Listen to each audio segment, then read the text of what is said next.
अस्सलाम वालेकुम। मैं तालिब सुबहानी हज ट्रेनर एक बार फिर आपका इस नई वीडियो में खैर मकदम करता हूँ।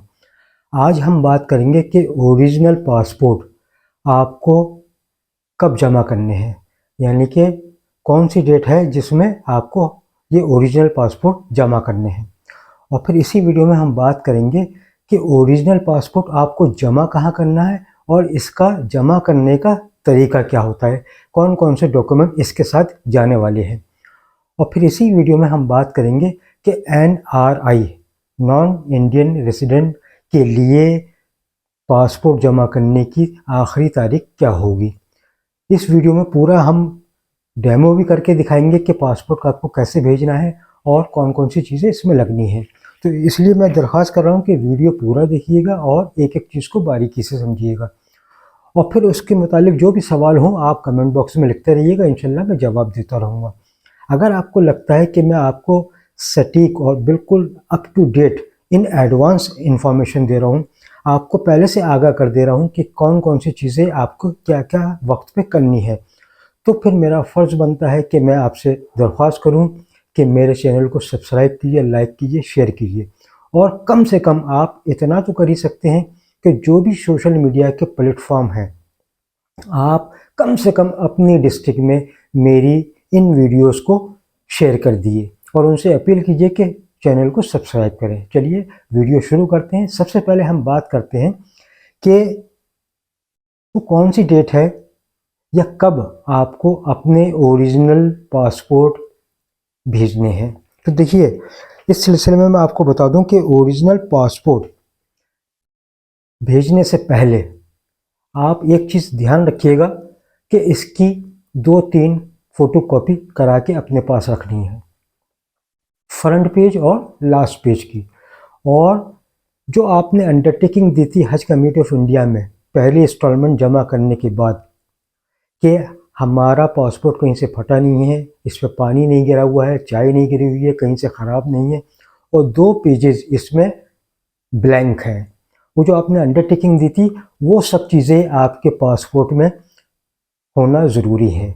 आपका पासपोर्ट बिल्कुल फ्रेश होना चाहिए। मेरा ये पासपोर्ट है क्योंकि हर साल जाना होता है, तो इसलिए ये स्टैंप लगे हुए हैं हज कमेटी ऑफ इंडिया के, इसलिए आपको क्लियर नज़र नहीं आ रहा, लेकिन ये ओरिजिनल पासपोर्ट है। इसलिए आप अपना पासपोर्ट चेक कर लें कि कहीं से डैमेज तो नहीं है, क्योंकि आप अंडरटेकिंग दे चुके हैं। अगर आपका पासपोर्ट ख़राब पाया गया तो फिर आपको नया पासपोर्ट बनवाना पड़ेगा और फिर इतना वक्त नहीं है। तो देखिए, ओरिजिनल पासपोर्ट आपको इंशाअल्लाह ताला 25 फरवरी से लेके और 10 फरवरी के बीच में जमा करने हैं।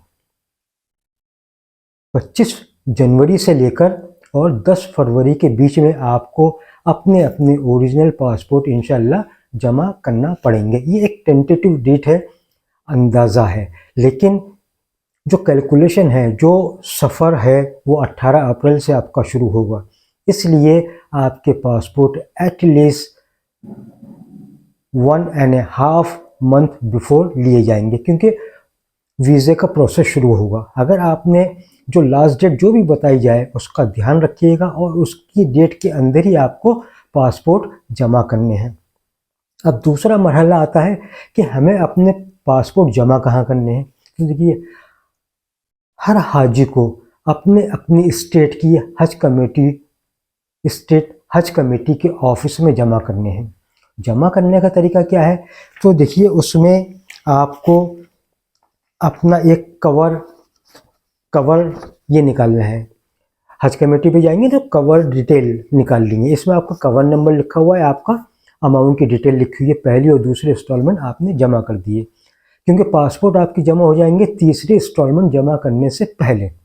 तीसरी इंस्टॉलमेंट की इसके बाद आएगी, तो इसलिए इस कवर नंबर का एक प्रिंट आउट निकालें, अपना पासपोर्ट लें और इस पासपोर्ट का ये फ्रंट है, ये फ्रंट पेज है, ये फ्रंट पेज है। इसकी बैक साइड पर एक आपको फ़ोटो जो है वो स्टेपल करना है। जो ये बैक पेज है, इसमें नीचे की तरफ यहाँ साइड में एक फ़ोटो लगाना है। इस तरीके से आपने फ़ोटो लगा लिया इस तरीके से, और नीचे बहुत हल्का सा आपको स्टेपल करना है। स्टेपल ना करें तो एक टेप आता है, उसको टेप से दोनों तरफ यहाँ रख के और यहाँ चिपका दें, अंदर नहीं चिपकाना टेप आपको, ऐसे चिपका दें। देखिए मेरा ये स्टेपल लगा हुआ है, पहले से ये स्टेपल लगा हुआ है। तो आप यहाँ पर नीचे की साइड पे ऐसे फोटो लगा के स्टेपल करेंगे और ये जो कवर क्या है इसको, अगर आपके कवर में 2 हाजी हैं या 3 हाजी हैं या 4 हाजी हैं तो चारों के पासपोर्ट आप जमा करें एक साथ, सबकी बैक साइड पे फ़ोटो लगाएं एक एक, और इन चारों पासपोर्टों को, जैसे सपोज 4 हैं आपके ग्रुप में, तो चारों को आप ये इस तरीके से कवर हेड मोड़ें, चारों पासपोर्ट रखें और ऊपर से इसको चढ़ा दें, ऐसे ऐसे चढ़ा दें और इस पर एक रबर बैंड चढ़ा दें। रबर बैंड ऐसे भी चढ़ा सकते हैं और क्रॉस भी कर सकते हैं। इस तरीके से चढ़ा के आप इसको स्पीड पोस्ट करेंगे या कोरियर करेंगे, या तो स्पीड पोस्ट करेंगे या कोरियर करेंगे। और अगर आपका कोई रिलेटिव के ज़रिए आप जमा करवाना चाहते हैं, अगर हज कमेटी आपकी, स्टेट हज कमेटी आपके करीब है, तो आप ख़ुद भी जाके जमा कर सकते हैं पर्सनली, और अपने किसी रिलेटिव को भेज के भी जमा करवा सकते हैं। लेकिन जब आप पर्सनली जमा करवाएं तो वहाँ से रिसीविंग ज़रूर ले लें। अगर आप डाक से भेज रहे हैं तो रिसीविंग की ज़रूरत नहीं है, लेकिन अगर आप पर्सनली जमा कर रहे हैं तो आपको रिसीविंग लेना है अपनी स्टेट हज कमेटी से। मुझे लग रहा है ये सब चीज़ें क्लियर हो गई होंगी और आप समझ गए होंगे कि आपको अपना पासपोर्ट कैसे भेजना है। अब देखिए बात करते हैं NRI वालों के लिए। तो NRI वालों के लिए भी यही डेट होगी, यानी डेट सेम ही रहती है।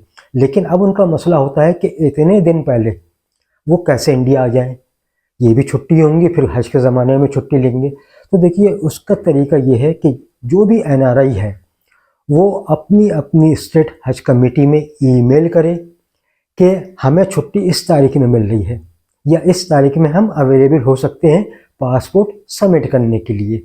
तो it may kindly be requested to permit me to submit my original passport on dash dash date, यानी इस तारीख तक हम अपना पासपोर्ट जमा कर सकते हैं। तो आपको अगर वो परमिट कर देते हैं तब आप अपना NRI वाले अपना पासपोर्ट जो बताई हुई डेट है उसमें जमा कर सकते हैं। लेकिन आपको अपील करनी पड़ेगी, रिक्वेस्ट करनी पड़ेगी अपनी स्टेट हज कमेटी में।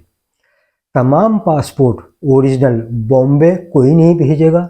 जो महाराष्ट्र के लोग हैं वो मुंबई हज कमेटी भेजेंगे, सेंट्रल हज कमेटी नहीं भेजेंगे। सेंट्रल हज कमेटी ऑफ इंडिया जो है वहाँ कोई पासपोर्ट नहीं जाएगा।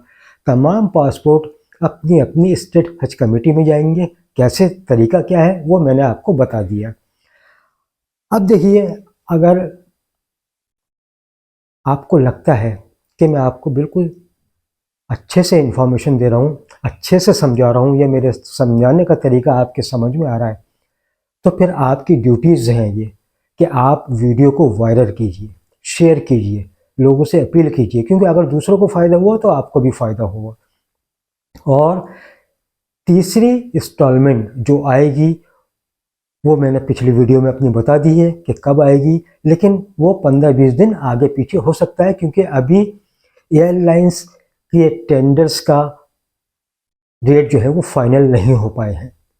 जब भी होगा इंशाल्लाह मैं सबसे पहले आपको इत्तला दूंगा कि 3rd इंस्टॉलमेंट कब जमा होगी, और इंशाल्लाह मैं आपको फिगर भी बताऊंगा कितनी जमा होगी। जब तक आप, जो भी आपके सवाल हों वो कमेंट बॉक्स में ज़रूर लिखते रहिएगा और लाइक ज़्यादा कीजिए ताकि वीडियो प्रमोट हो सके और दूसरे हाजियों तक पहुंच सके।